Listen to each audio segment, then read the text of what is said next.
నమస్తే, నా పేరు Shivaji. Welcome to our channel. Telangana రాజకీయాలను కుదిపేస్తున్నటువంటి ఈ ఫోన్ ట్యాపింగ్ వ్యవహారం ఏదైతే ఉందో దానికి సంబంధించినటువంటి వార్తలను ప్రముఖ న్యూస్ ఛానల్ అయినటువంటి మహా న్యూస్ టెలికాస్ట్ చేసింది అనేటువంటి ఉద్దేశంతో బీఆర్ఎస్ కార్యకర్తలు, కేటీఆర్ గారి అభిమానులు, కేటీఆర్ గారి అనుచరులు ఎవరైతే ఉన్నారో వాళ్ళు మహా న్యూస్ ఆఫీస్ మీద అయితే రాళ్ల దాడికైతే దిగారు.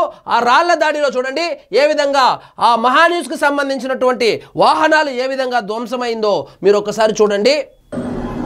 కార్లన్నీ ధ్వంసమైంది. అదేవిధంగా ఆఫీస్కు సంబంధించినటువంటి కిటికీలు కూడా ధ్వంసమయ్యాయి.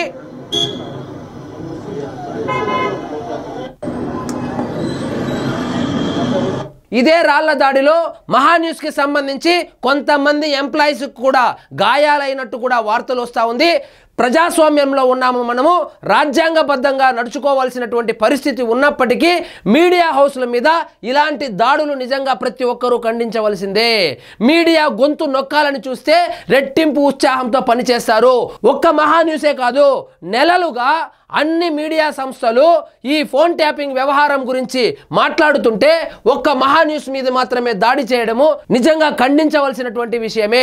ఈ ఫోన్ ట్యాపింగ్ నిజంగా జరగకపోయి ఉంటే అంతమంది ఎందుకు అరెస్ట్ అవుతారు?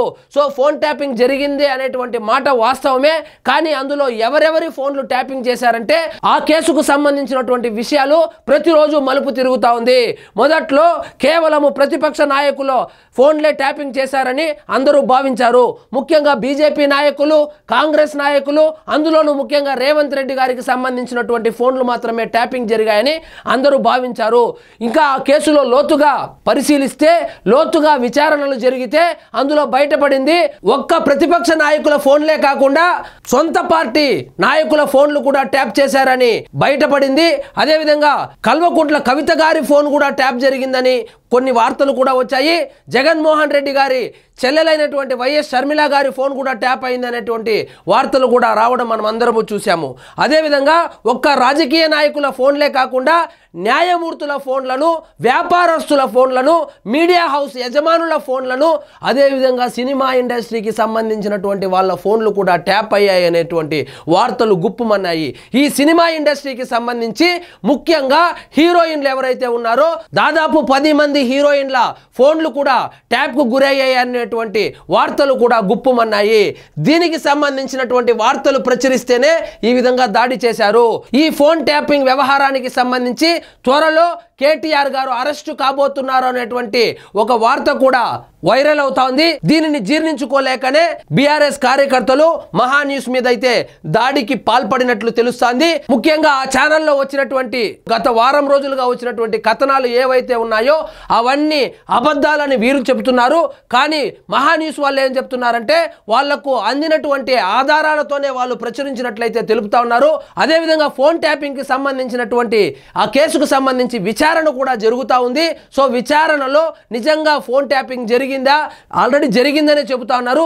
జరిగి ఉంటే ఎవరెవరి ఫోన్లు ట్యాప్ చేశారు, ఏ వ్యాపారస్తుడి ఫోన్లు ట్యాప్ చేశారు, ఏ హీరోయిన్ల ఫోన్లు ట్యాప్ చేశారు, ఏ రాజకీయ నాయకులు ఫోన్లు ట్యాప్ చేశారు అనేటువంటి విషయాన్ని కూడా త్వరలో ఆ సిట్ ఏదైతే ఉందో, విచారణ చేస్తున్నటువంటి సిట్ బృందం ఏదైతే ఉందో అది బయట పెట్టే అవకాశాలు కూడా ఉన్నాయనేటువంటి వార్తలు కూడా వస్తా ఉంది. ఈ దాడిని ఆంధ్రప్రదేశ్ ఉప ముఖ్యమంత్రి గారు అయినటువంటి పవన్ కళ్యాణ్ గారు కూడా ఖండించడం జరిగింది. ఇక్కడ చూడండి, హైదరాబాద్ లోని మహా న్యూస్ ఛానల్ ప్రధాన కార్యాలయంపై చోటు చేసుకున్న దాడి గర్హనీయం. మీడియాలో ప్రచురితమయ్యే వార్తలు, కథనాలపై అభ్యంతరాలు ఉంటే తెలియజేసే విధానం ఒకటి ఉంటుంది. ఇందుకు భిన్నంగా దాడులకు పాల్పడడం సమంజసం కాదు. మహా న్యూస్ ఛానల్ పై జరిగిన దాడిని ప్రజాస్వామ్యవాదులు తప్పనిసరిగా ఖండించాలి. ఈ దాడికి కారకులైన వారిపై చట్ట ప్రకారం చర్యలు తీసుకోవాలని తెలంగాణ రాష్ట్ర ప్రభుత్వానికి విజ్ఞప్తి చేస్తున్నానని చెప్పి ఆంధ్రప్రదేశ్ ఉప ముఖ్యమంత్రి గారైనటువంటి పవన్ కళ్యాణ్ గారు కూడా స్పందించారు. వాస్తవంగా ఏదైనా ఒక వార్తను ఈ మహా న్యూసే కాదు, ఏ న్యూస్ ఛానల్ అయినా వక్రీకరించి రాసి ఉంటే దానిని వాళ్లకు తెలియజేసి సరిదిద్దుకునేటువంటి అవకాశం కల్పించేటువంటి విధానం ఒకటి ఉంటుంది. కానీ దాన్ని పక్కన పెట్టి దాడులు చేయడం నిజంగా అనైతికమని కూడా చెప్పుకొచ్చారు. వాస్తవంగా ఈ ప్రజాస్వామ్య దేశంలో, రాజ్యాంగబద్ధంగా నడుస్తున్నటువంటి ఈ దేశంలో మీడియా హౌస్ల మీద మీడియా గొంతు నొక్కాలని చూస్తే నిజంగా అది అప్రజాస్వామికము. కాబట్టి ప్రతి ఒక్కరూ ఖండించాలి. సో ఇదండి ఈరోజు మన టాపిక్. మీకు ఈ వీడియో నచ్చినట్లయితే లైక్ చేయండి, షేర్ చేయండి, ఛానల్ మాత్రం సబ్స్క్రైబ్ చేసుకోవడం మర్చిపోవద్దు.